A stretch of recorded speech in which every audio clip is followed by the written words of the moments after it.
Welcome to State of Affairs. I'm Steve Adubato, coming to you from the beautiful Agnes Varis NJTV studio here in Newark, New Jersey. We're pleased to welcome Josh Weston, Honorary Chairman of ADP and also the Chairman of NJTV's Board of Trustees, to Fully Disclose. Good to see you, Josh.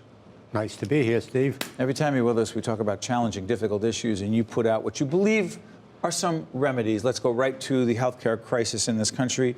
A lot of talk about replacing the Affordable Care Act, otherwise known as Obamacare. Your biggest concern about that is?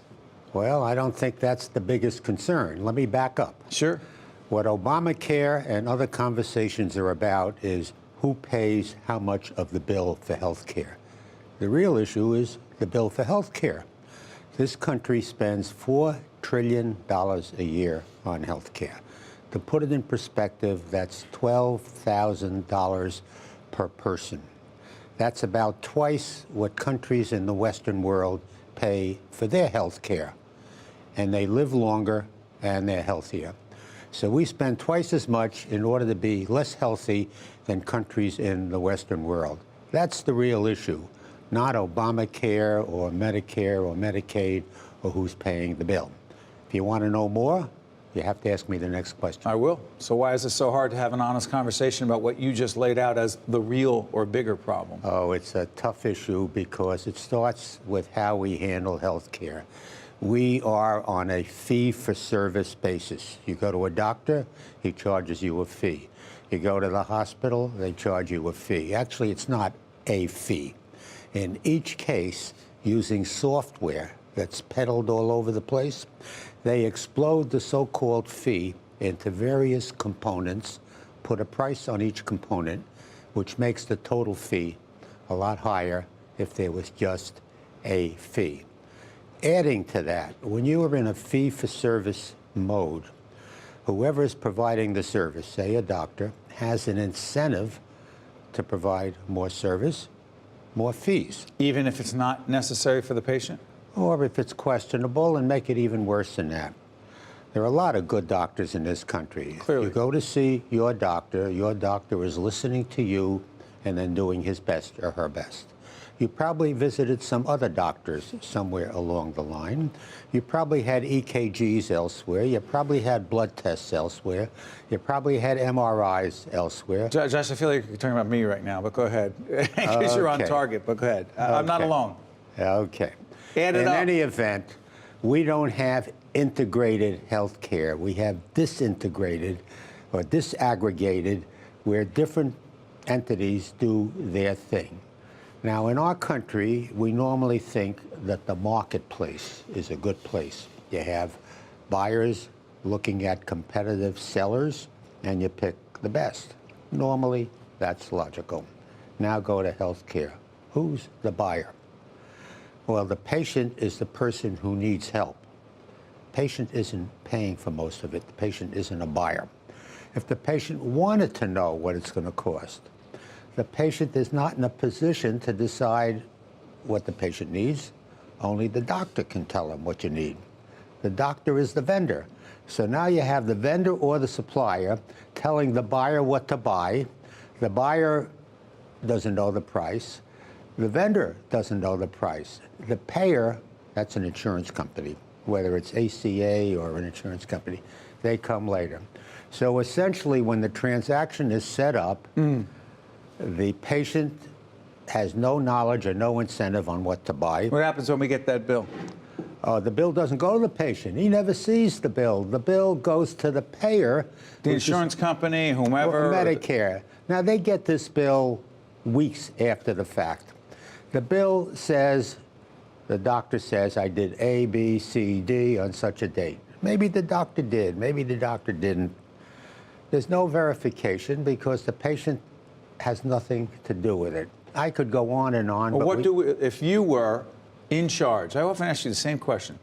You were the CEO of a very complex company, you helped build the company, but if you were the CEO, the king, no Congress, you could make the call. What would be the smartest solution? The call I would make is already partially in existence in this country.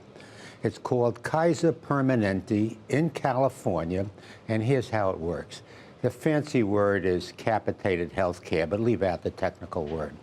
If you go to Kaiser Permanente, they tell you your annual premium is X. They have salaried doctors who don't get paid more because they did something extra for you. They own their own hospitals. All the medical information is under one roof. Each doctor who's on salary for Kaiser Permanente knows all the other specialists. And what they do is they take a look at all the diagnostics, decide what comes next. They do what they have to do. There's no extra charge. The patient has paid one flat annual fee. That is the capitated, meaning it's a cap. There's a cap on how much per you can spend. capita. Yeah. Got it. I got it. Okay. Now, Kaiser Permanente is the biggest. Mayo Clinic in Minnesota, on a smaller scale, does that. Doesn't the Cleveland Clinic do it Cleveland as well? Clinic also does it. So there's three living examples. The biggest and the longest in existence is Kaiser Permanente, which is why I picked on them. And it's not easy to switch this whole country. Wow. But if I were emperor, Yes. am I still talking? Yeah, go ahead. Okay, if I were emperor, I would tell any entity who wanted to start a Kaiser Permanente, the government will help you get off the ground as follows. We will give you an annual subsidy for each person you insure, say $1,000. So it'll give you some startup money to do what Kaiser does.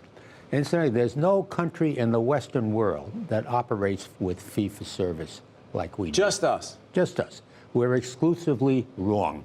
So you would do it the way you just described it. Just 1 minute left. The Syrian refugee situation, you've talked to us this in the past. Where are we and what do we need to do?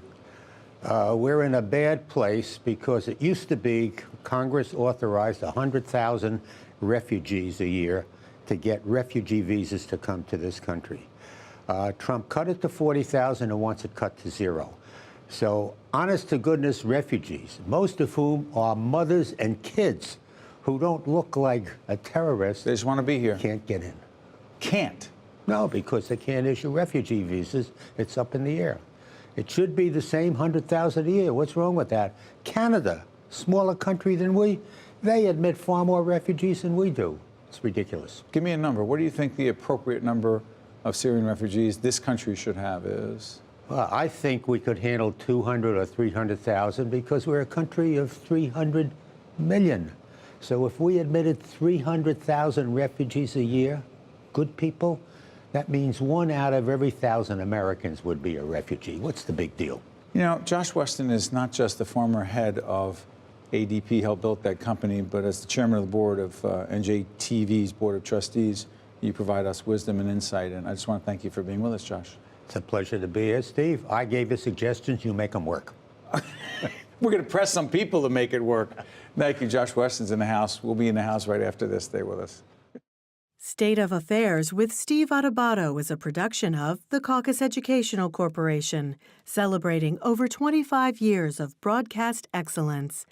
State of Affairs with Steve Adubato is brought to you from the Agnes Veris NJTV studio at 2 Gateway. Funding has been provided by RWJ Barnabas Health, the Terrell Fund, supporting Right from the Start NJ, PSCNG, Rowan University, Horizon Blue Cross Blue Shield of New Jersey, New Jersey Sharing Network, and by the New Jersey Office of the Insurance Fraud Prosecutor. Promotional support provided by the New Jersey Business and Industry Association. And by New Jersey Monthly, the magazine of the Garden State, available at newsstands.